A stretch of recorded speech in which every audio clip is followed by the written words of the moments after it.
నమస్కారం ఫ్రెండ్స్.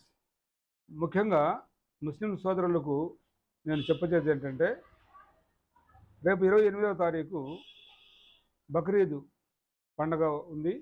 ఆ పండగ సందర్భంగా మన ముస్లిం సోదరులు కుర్బానీ ఇవ్వడం కోసం పొట్టేళ్లని, గేదెలను, ఒంటెలను, ఎద్దును, ఆవును ఇలా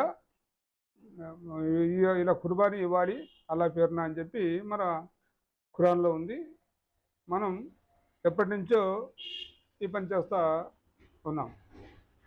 అయితే ఈ మధ్య ఏం జరిగిందంటే, ఈ కొత్తగా వచ్చిన గోరక్షకులు అనే పేరుతోటో రకరకాల మతాల్లో వచ్చిన మార్పులు, ప్రజల్లో మతాల మధ్యలో పెట్టిన చిచ్చు ఇలాంటివన్నీ వచ్చేది జరిగినాయంటే, గోరక్షకులు అని చెప్పి బయలుదేరి ఈ ముస్లింలని ఎక్కడైతే ఆవుల్ని వీళ్ళు కోస్తారేమో అని చెప్పి వీళ్ళని కేసులో ఇరికిద్దామనే ఉద్దేశంతో కొంతమంది అందులో అదే పనిలో చూసుకుంటూ ఉన్నారు. ఇది మనం గమనించాలా.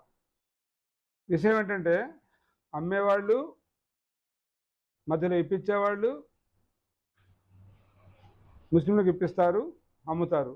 ఈ ముస్లింలు ఎప్పుడైతే కొన్న వెంటనే ఎవరైతే మళ్ళీ గోరక్షకులుగా ఈ ముస్లింలు పట్టుకుంటామని తిరుగుతున్నారో ఆ అమ్మిన వాళ్ళు వాళ్ళకి సమాచారం ఇస్తూ ఉన్నారంట, వాళ్ళకి అమ్మాము అని. ఈ మధ్యలో ఎక్కడో చోట ఆ లారీని పట్టుకోవటమో ఏదో చేసి ఈ ముస్లింలని కేసులు ఇరికిస్తూ ఉన్నారు. అంటే డబ్బు పోయింది, పరువు పోయింది, మళ్ళీ కేసులు వచ్చినాయి. ఇంత అవసరమా? కాబట్టి మిత్రులు నేను చెప్పే సలహా ఏంటంటే, నా తెలిసిన లెక్క ప్రకారం నేను సోషల్ మీడియాలో చాలా చోట చూస్తూ ఉన్నా, ఆవునే కుర్బానీ ఇవ్వాలని లేదు కదా మనకి. కాబట్టి ఆవు కాకుండా ఎద్దు, గేదె, పొట్టేళ్ళు ఇలాంటివి ఇంకా మనం కుర్బానీ ఇవ్వచ్చు. కాబట్టి మిత్రులు మన మత పెద్దని కనుక్కొని గోవు తప్పనిచ్చి ఇంకా ఏటిని ఒంటె ఇలాంటివి కుర్బానీ ఇవ్వచ్చు. కాబట్టి మిత్రులందరూ అలాంటి వాటి మీద ప్రాధాన్యత ఇస్తూ ఈ గోవుల్ని తగ్గించి, ఎందుకంటే అనవసరంగా మనం కేసుని పెట్టించుకోవాలి.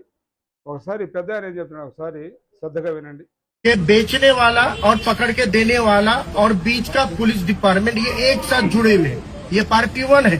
इसमें बलि का बकरा बनता है खरीदने वाला।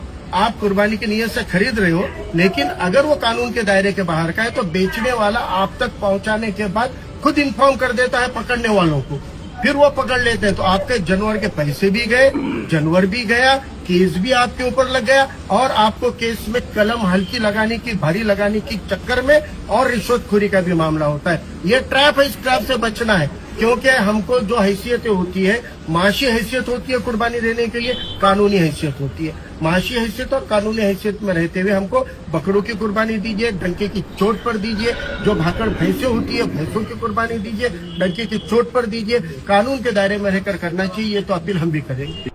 అదనమాట, డబ్బు పోయి, బరువు పోయి, మనం కొన్న జంతువు పోయి మళ్ళీ కొత్తగా కేసులు ఎదుర్కోవాలి. అంటే ఈ ముస్లింలని అమ్మినవాడే మళ్ళీ గోరక్షకులకు సమాచారం ఇస్తానంటే ముస్లింని బక్రాలు చేస్తూ ఉన్నాడు. విన్నారు కదా పెద్ద ఆయన చెప్పాడు. కాబట్టి మిత్రులు ఎప్పుడైనా మనం తెలివిగా వ్యవహరించకపోతే కేసుల పాలవుతాము. అందుకని ముస్లింలు జాగ్రత్తగా మనం ఏదైతే ప్రమాదం లేకుండా కేసులు ఎదుర్కోకుండా ఎలాగైతే మనం కుర్బానీ ఇవ్వచ్చో, అల్లాని ఇష్టపరచుకోవచ్చో ఆ రకంగా చేస్తే బాగుంటుంది. అయితే ఈ మధ్య కొత్తగా ముస్లింల మీద రకరకాల చట్టాలు.